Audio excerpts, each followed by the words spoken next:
Good morning and welcome to Wellbeing Wednesday. Today I'm joined by Michelle Smith from Empower Workplace Solutions. But I'm going to let Michelle, welcome, explain to you more about what she does. Thanks, Sandy. And thanks for having me this morning. It's brilliant. So in a nutshell, I have taken my 20 years experience as a palliative care specialist nurse, and I now use that to deliver training to organisations, helping their managers, their leaders, their HR teams to have those difficult conversations around loss, grief, bereavement, in the hope that by being more confident, one, the managers are going to feel a much greater sense of job satisfaction because they're the most difficult conversations to navigate. But also for the staff receiving that support, one, they'll be more loyal to the organisation, the likelihood of staff retention increases significantly. So that's the reasoning behind the delivery. But the range of losses, it's huge. You know, people can experience loss when a pet dies, when their children leave home. So empty nest syndrome doesn't really give itself a lot of credit. It's not out there a lot, but it can really impact people.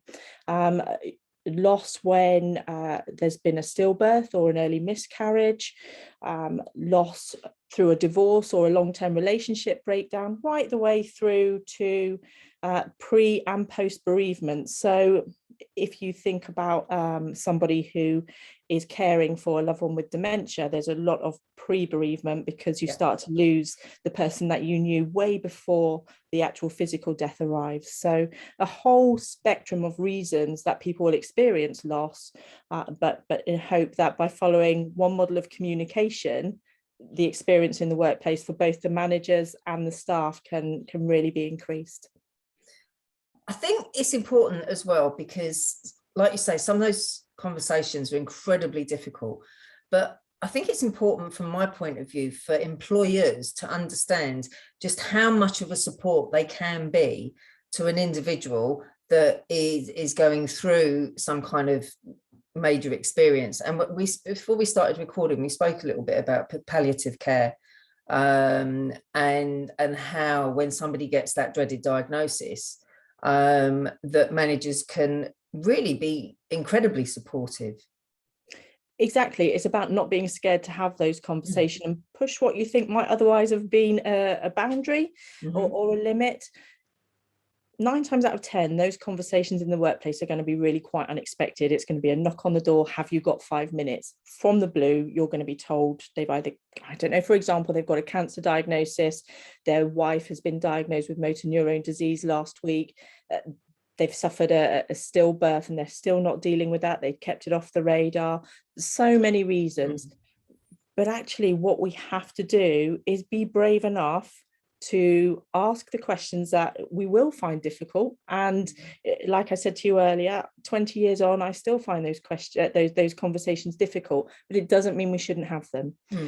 By asking that person, how does it feel for them? You know, how are they managing? What can you do to help them? Really pushing that and not just saying you're sorry to hear that. And there's a big difference there because that's the difference between sympathy and empathy.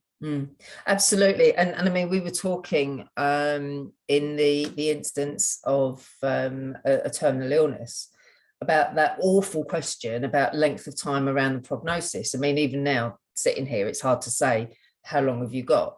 But it's important to realize that if the time period is relatively short, as a manager, how much you can do to support that individual, not necessarily on a daily basis, but with things like sorting out finances, pensions, just helping them get everything in place from that point of view, to enable them literally to go home and spend time with their family without having that kind of worry.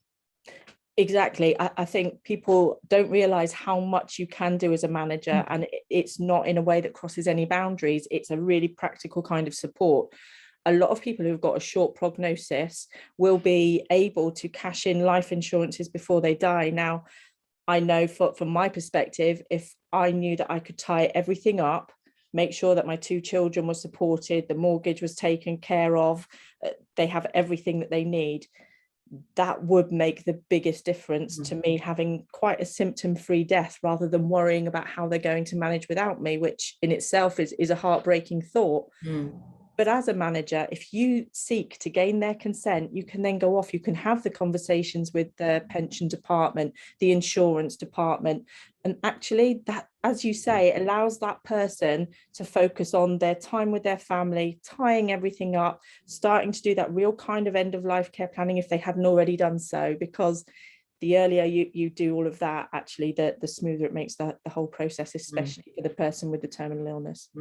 Absolutely. And I mean, for things that are like non-terminal illness, when you're talking about loss, bereavement, we discussed people's lives that are affected by suicide.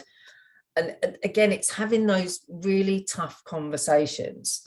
As a mental health first aider, I was told if I'm talking to somebody and they are saying to me that they feel suicidal, one of the most important questions to ask is, have you planned how you're going to take your life?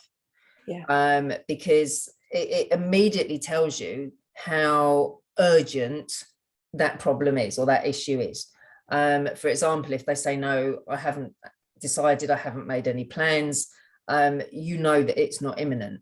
But if that person says, yes, I'm going to go upstairs and throw myself off a tower block, you know, okay, this is like imminent, this is about to happen, and I need to step in. So sometimes it's about getting answers that are going to help you deal with that individual and support that individual as well. Definitely. I think, like you say, you've got to have the courage to be able to have those conversations. The more information that you glean and the more direct you are, the easier it is to support that person. You don't want to be guessing about what they're experiencing, what they're going through. You don't want to be comparing it to any experience that you've ever had.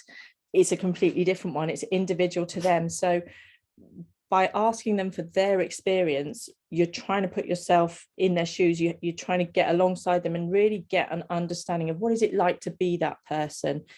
That gives you the skill to be able to navigate whatever they need of you. And like you say, you know, we think about suicide, it's so common that people have these kind of suicidal thoughts after experiencing a loss. It doesn't always have to be a loss related to death, but again, you know, that long-term relationship falling apart, a loss of your home, your financial security, all of those things can really push people to a place where they feel no longer able to cope. So it is about being brave enough to have those conversations and making sure at the same time that you're looking after yourself, because listening to people who are experiencing emotional difficulties, if you don't manage to look after yourself and find your own way of coping, it's going to put your own mental health in a position that is vulnerable. So self-care is equally important.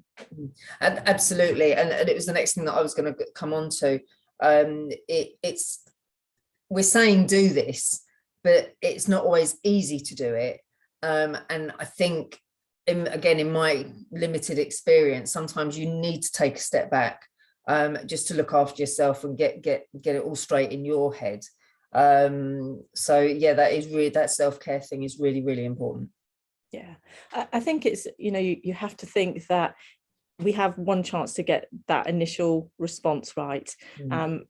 If we're not the right person to do that at the time, and there might be reasons to do that, if we're going to move to another team as a manager, if we're leaving the organization, if we've just experienced something similar, we might not be the right person to even start engaging in that conversation. So it's just being mindful of, are you in the right place to deliver that? And is it also going to be right for the person that you're speaking to?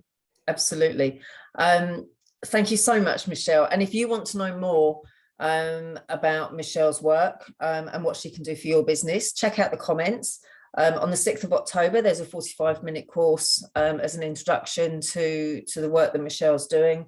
And we'd love to see you there. And all the links, as normal, are in the comments. Thank you so much, Michelle. Lovely to see you. Thank you so much. Have a lovely day. Thank you.